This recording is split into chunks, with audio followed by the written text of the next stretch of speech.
안녕하세요. 정녕 목사입니다. 4월 18일 말씀 묵상 함께 하겠습니다. 신명기 29장 14절에서 29절의 말씀입니다. 이 언약과 맹세는 주님께서 당신들하고만 세우는 것이 아닙니다.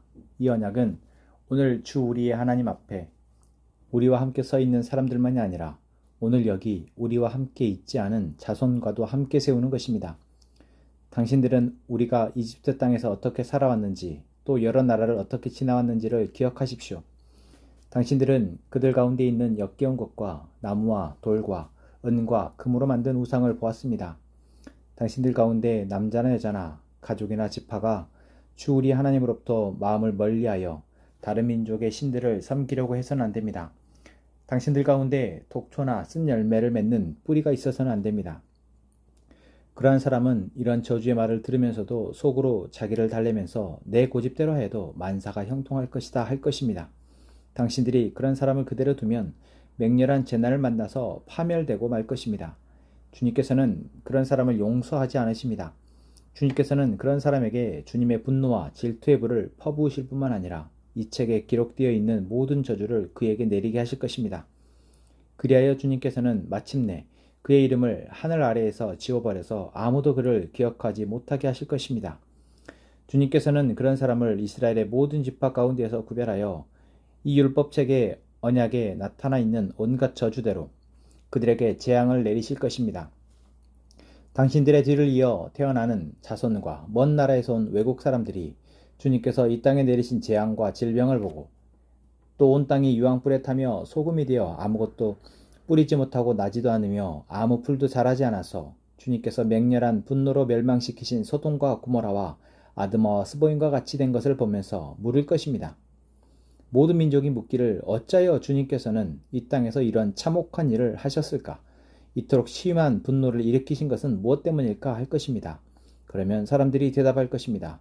그들은 주님께서 이집트 땅에서 그들의 조상을 인도해 내실 때에 주 조상의 하나님과 세운 언약을 버리고 그들이 알지도 못하고 주님께서 허락하지도 아니한 신들을 따라가서 섬기고 절하였다.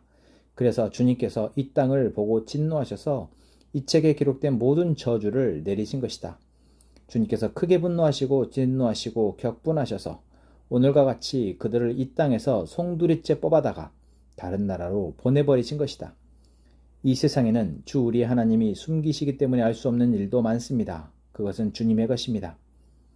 그러나 하나님은 그의 뜻이 담긴 율법을 밝히 나타내 주셨으니 이것은 우리의 것입니다. 우리와 우리의 자손은 길이길이 이 율법의 모든 말씀에 순종해야 합니다. 아멘. 하나님은 하나님의 백성과 언약하십니다. 그 언약을 이루시기 위해서 결코 쉬지 않으십니다.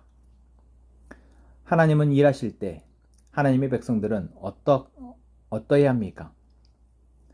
하나님을 기억하고 하나님의 말씀, 하나님의 율법을 준행하는 것입니다. 이것을 성경에서는 의무라고 이야기하지만 사실 이 의무는 우리를 위한 것이기 때문에 의무라기보다는 책임입니다.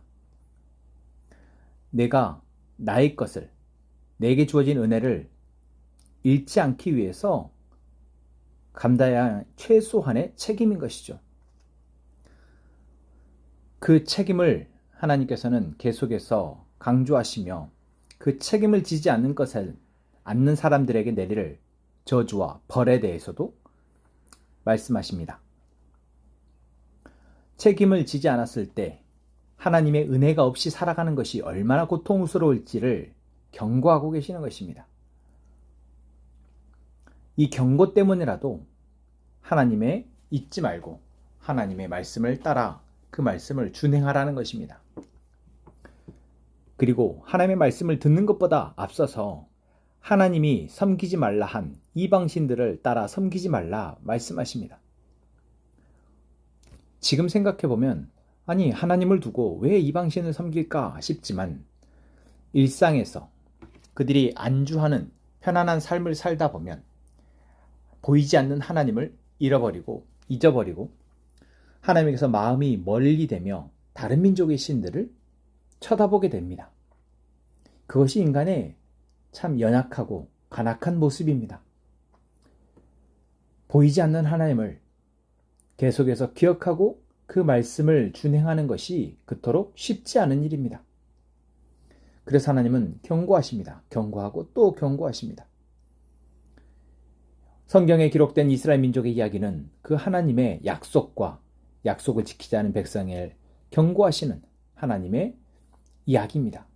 그리고 그 경고가 실제로 이루어져서 이스라엘 백성이 자신의 땅에서 쫓겨나 다른 나라의 포로로 끌려간 이야기입니다.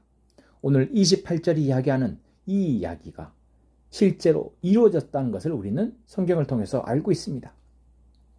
하나님은 이스라엘 백성들이 가나안 땅에 들어가기도 전에 이 신명기 말씀을 통해서 그들에게 너희들이 이렇게 될 수 있다 경고하신 것입니다.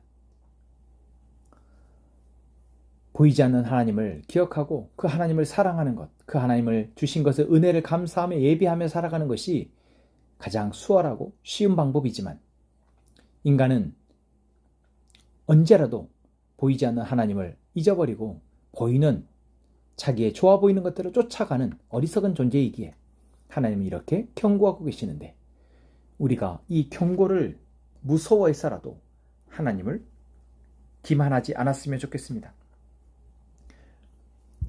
세상의 많은 두려움을 조장하는 이야기들을 들으며 우리가 그렇게 되면 안 되지 라고 많은 물품도 사고 노후를 대비하고 많은 위험을 대비하는 일들을 합니다. 그런데 우리가 우리의 영혼을 위해서 하나님이 경고하시는 이 말씀들은 참 가벼이 여기는 것 같습니다. 하나님이 우리에게 말씀하시는 것들이 결코 가볍게 들리지 않는 것이 은혜입니다.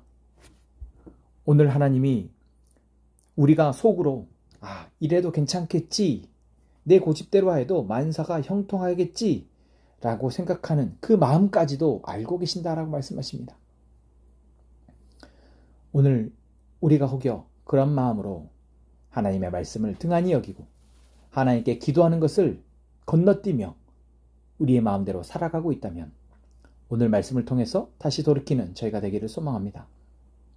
하나님의 말씀은 반드시 이루어집니다. 오늘 본문에서 계속해서 반복적으로 이야기하는 것이 무엇입니까? 하나님이 책에 기록된 대로 그 모든 저주의 말씀을 내리게 하신다라는 것입니다. 책에 기록된 모든 저주를 내리신다 말씀하십니다. 성경이 말하고 있는 하나님의 백성에게 주시는 그 복이 반드시 이루어지는 것처럼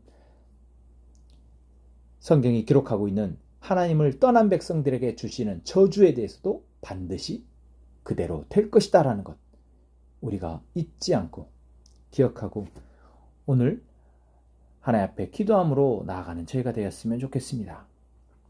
기도하겠습니다. 하나님, 오늘 우리는 하나님의 엄중한 말씀을 듣습니다. 오늘 하루를 살아가며 하나님 우리의 아버지이시며 하나님 우리의 주관자이시며 하나님 우리의 공급자 되셔서 우리가 하나님이 주시는 일용할 양식으로 살아가는 존재임을 잊지 않게 하여 주옵소서. 그것을 기억하고 하나님이 주신 말씀을 오늘 내 삶의 지표로 삼고 살아가는 저희가 되게 하여 주옵소서. 혹여 우리가 그 길에서 벗어나려 한다면 주님 우리를 엄히 꾸짖으시고 깨닫게 하여 주옵소서. 깨달아 하나님을 떠난 자들이 받는 저주가 우리에게 내리지 않도록 주님 우리를 긍휼히 여겨 주옵소서.